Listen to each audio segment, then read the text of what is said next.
পৃথিবীর 91টা দেশে পিআর পদ্ধতি চালু আছে।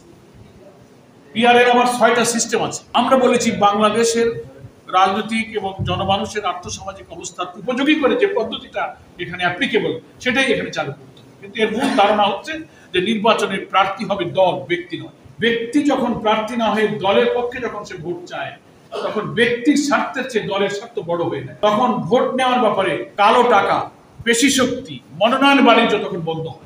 আগে দলের পক্ষে ভোট হয়ে যাবে সারা দেশে। ধরেন এখন আমাদের দেশে প্রায় ভোটার সংখ্যা প্রায় 12 কোটির কাছাকাছি হয়ে যাবে। ভোট গণনা হবে, কাস্টিং ভোটের গণনার পরে দেখা যাবে যে জামাত ইসলামী টোটাল কাস্টিং ভোটের কত পার্সেন্ট আমরা পেয়েছি, অন্যান্য দল কত পেয়েছে। অ্যাকর্ডিং টু রেশিও অফ 300 আসনের পার্লামেন্টে ওই রেশিও অনুযায়ী পার্লামেন্টের আসন ভাগ।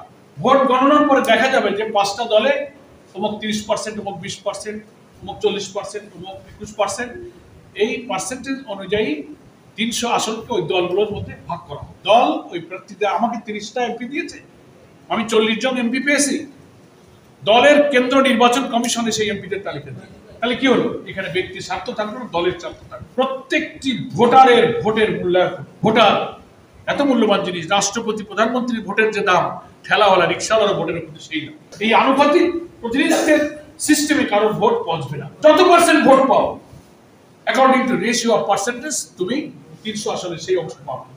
তাতে হয় কি, ক্ষুদ্র ক্ষুদ্র সব দলের সব গোষ্ঠী স্টেক হোল্ডারের একটা প্রতিনিধিত্ব নিয়ে রাষ্ট্রটা পরিচালনার ক্ষেত্রে জনগণের অংশীদারিত্ব কিন্তু নিশ্চিত। এটার নাম হচ্ছে পিআর পদ্ধতি।